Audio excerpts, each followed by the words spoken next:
इतनी बेबसी, हताशा, हर तरफ लूट खसोट, ये घोटाला वो घोटाला, ये वो मजदूरों की और श्रमिकों की कोई बात नहीं कर रहा, नौजवानों और शिक्षा स्टूडेंटों की, छात्रों की कोई बात नहीं कर रहा। नीरज की लाइन कहती है, सपन जड़े फूल से, सपन जड़े फूल से, मीत चुबे सूल से, लुट गया सिंगार भी बाग के बबूल से। हम खड़े खड़े बहार देखते रहे, कारवां गुजर गया गुबार देखते रहे। नींद भी खुली ना थी कि हाय धूप ढल गई, पाँव भी उठे ना थे कि जिंदगी फिसल गई।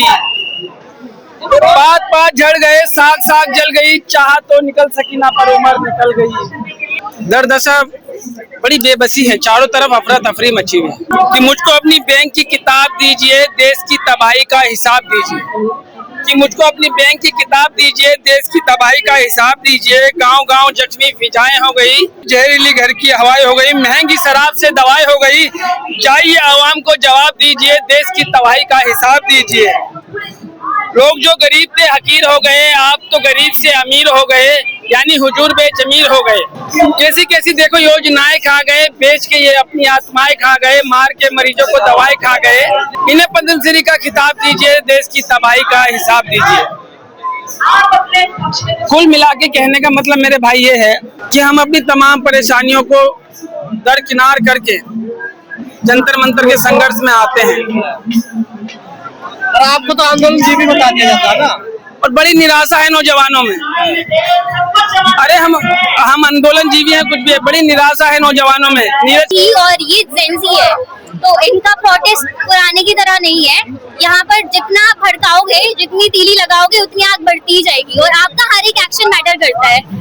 जितना आप हमें दबाने की कोशिश करोगे, हम उतना उठेंगे। We are educated youth of this country and we are not just getting manipulated by your अंधभक्स एंड ऑल। ओके, तो जेनजी को समझ में आ रहा है कि सरकार दबा रही है। जी, समझ में आ रहा है। कुछ लोग होते हैं जो अपनी आइडियोलॉजीज, जो अभी भी ये कह रहे हैं कि यहाँ लेफ्टिस्ट चल रहा है, राइटिस्ट चल रहा है, बट एट दिस पॉइंट हमें लेफ्टिस्ट और राइटिस्ट के बारे में नहीं सोचना चाहिए। हमें ये सोचना चाहिए कि जिन 21 बच्चों ने अपनी जान दे दी है गवर्नमेंट के मिसमैनेजमेंट के कारण, तो उनकी भलाई, आप भी स्टूडेंट्स हो, मतलब जो जितने स्टूडेंट्स हैं जो ये सोच रहे हैं कि नहीं, उनसे तो लेफ्टिस्ट आइडियोलॉजी को सपोर्ट कर दिया, हम तो नहीं आएंगे इस प्रोटेस्ट में। But it is not about ideology, it is about humanity. कि भाई उन बच्चों ने जान दे दी, उनका क्या? आपके बच्चे होंगे कल को, उन्होंने जान दे दी, उनका क्या?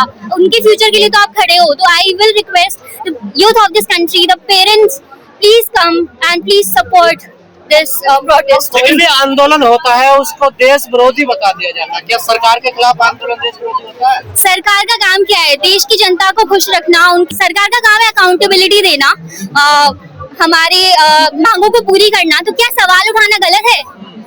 जो हमारे कॉन्स्टिट्यूशन मेकर्स थे, जो हम उनका मेन मुद्दा यही था कि कैसे हम स्टेट से प्रोटेक्ट करेंगे जनता को, इसीलिए उन्होंने हमें अपना कॉन्स्टिट्यूशन दिया। कॉन्स्टिट्यूशन हमें पूरी की पूरी शक्ति देता है कि हम सवाल कर सकते हैं सरकार से। तो हम सवाल कर रहे हैं सरकार से, पर सरकार हमें जवाब नहीं दे रही है। मौजूदा सरकार के कई लोगों ने कहा कि संविधान भी बदल देना चाहिए। संविधान ऐसे तो नहीं बदल सकता। हमारे कॉन्स्टिट्यूशन में 1973 में एक केस हुआ था, तो सुप्रीम कोर्ट ने केशव नंदा भारती में बेसिक स्ट्रक्चर डॉक्ट्रिन बनाई है।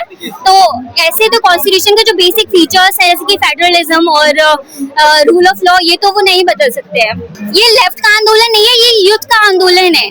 यहाँ पे मेरा कहने का मतलब ये है कि ये हमें आइडियोलॉजीज को साइड में रख के इस वक्त सिर्फ और सिर्फ ह्यूमैनिटी के लिए एकत्रित होना चाहिए और अपने भविष्य के लिए लड़ना चाहिए, इस देश के भविष्य के लिए लड़ना चाहिए। बची है इंसानियत, आपको लगता है? जी, इंसानियत बहुत बची है, मुझे ऐसा लगता है। अगर 50% लोग खराब हैं तो 50% लोग अच्छे भी हैं ना। यहाँ पे कैसे चल रहा है? यहाँ पे लोग आ रहे हैं शाम को, हिंदू मुस्लिम सब एक साथ बैठकर खाना खा रहे हैं, सब अपने बच्चों के लिए लड़ रहे हैं, साफ कर रहे हैं, लोग यहाँ गंदगी फैला रहे हैं। तो इंसानियत तो बची ही है। इन्फ्लुएंस की बात होती है, अगर मूवमेंट सही राह पर जाता रहेगा तो लोग जुड़ते रहेंगे और जो ब्रेन वॉश लोग हैं शायद वो भी एकत्रित हो जाएं। मीडिया के बारे में क्या विचार है? गोदी मीडिया मेरा कहना ये है कि जो मीडिया है वो फोर्थ पिलर होती है डेमोक्रेसी का, तो उसको अपना काम करना चाहिए। उसको मतलब अनबायस्ड होकर सारी चीजों को दिखाना चाहिए कि क्या यहाँ पर हो रहा है। जो मीडिया है उसको अभी जो चल रहा है मेन स्ट्रीम मीडिया पे, वो मोदी जी के बारे में चल रहा है कि वो यहाँ जा रहे हैं, इस देश में जा रहे हैं। क्या खाते हो, इतनी एनर्जी कहाँ से जी आती है? वहाँ पे जो फूकी बाबा है उनके इंटरव्यूज लिए जाते हैं, बट वहाँ पर ये नहीं दिखाया जाता कि मणिपुर में क्या हो रहा है। कथावाचकों का दौर बहुत पहले से चल रहा है, बट अभी जैसे फोन आ चुका है, इंटरनेट आ चुका है, तो हर एक घर में हर एक वक्त लोग जो फ्री टाइम में वही देखते रहते हैं। तो वो और कुछ लोग हैं, कुछ कथावाचक हैं, वो अच्छे भी होते हैं, बट बाकी लोगों का ब्रेन वॉश करते हैं और वो ब्रेन वॉश हो जाता कैसा है। माहौल देश में जैसे हालात चल रहे हैं तो वैसे मुझे लग तो नहीं रहा है, बट इट्स अबाउट अस। अगर हम सब मेहनत करेंगे, हम इस प्रोजेक्ट को सक्सेसफुल बना देंगे शायद, तो हमें अकाउंटेबिलिटी की शुरुआत मिलेगी। जैसे कि अभी दीप्ति ने भी बोला कि it will be the first step towards accountability, कि अब वो हट गए, कोई और डिपार्टमेंट में करप्शन होगा तो उनको हटाया जाएगा। तो पहला उनका रेजिस्टेंस यही है कि हम नहीं हटाएंगे क्योंकि हमें दूसरे डिपार्टमेंट से सरकार में हटाना कहा होगा। जाता जो उन्होंने कह दिया वो सही है, चाहे गलत हो या कुछ भी हो, लेकिन जो कह दिया वही होगा। सरकार है, वो सरकार हम बनाते हैं, हम गिरा सकते हैं, अगले इलेक्शन में देख लेंगे वो लोग। बट वो ये नहीं समझ रहे, अगर मोदी जी को वोट भी चाहिए तो वो ये समझ ले कि इस देश के वोटर्स कौन है। For now we are youth and we are the voters for like at this point. तो गवर्नमेंट को यूथ की सुननी चाहिए, क्योंकि अगर आप सही काम करोगे तो आपको वोट मिलेगा ना। इस सरकार को सोचना चाहिए कि इस देश की महान शख्सियत सोनम वांगचुक, जो पर्यावरण एक्टिविस्ट है, महान साइंटिस्ट है, जिन्होंने इस देश के लिए बहुत कुछ किया है, वो इस देश के छात्र और श्रमिक और मजदूरों के लिए शारीरिक पीड़ा में हंगर स्ट्राइक पे बैठे हैं। जहां हम खड़े हैं वहां शासन खड़ा है, जहां शासन खड़ा है वहां हम खड़े हैं। हम गांधीवादी तरीके से इस बात को मना के रहेंगे। ये वाजी मांगे बच्चों की जाने गई हैं, बहुत कुछ है। अगर ये पढ़ेंगे तो कल उठ के अपना हक मांगेंगे, तो हक देना नहीं है तो क्या करेंगे, गोल गोल घुमाएंगे। जैसे वो लॉटरी सिस्टम नहीं आता, ये सब घुमाते थे तो पूरा घूम के एक आध का नंबर आता था।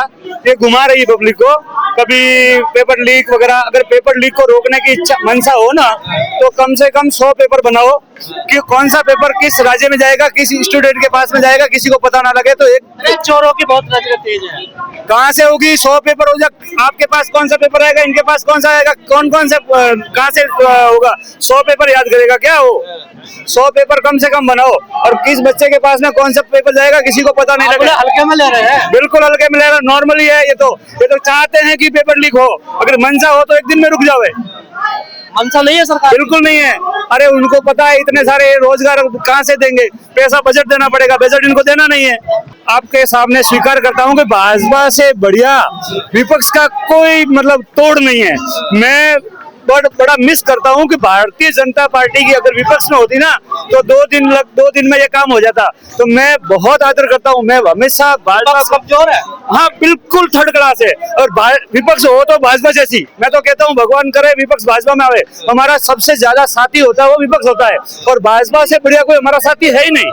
और अभी का विपक्ष गया गुजरा है, इसलिए तो ये हो रहा है।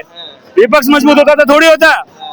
भाई साहब जी मैं बता रहा हूँ ये क्यों कमजोर क्यों होते हैं। ये बहुत होशियार लोग होते हैं। ये क्या करते हैं, पहले भरपेट भोजन करवाते हैं, पहले चोरियां करने देते हैं, फिर चोरी करने के बाद में उसका कोटा पूरा हो जाता तो उसको ब्लैकमेल करते हैं।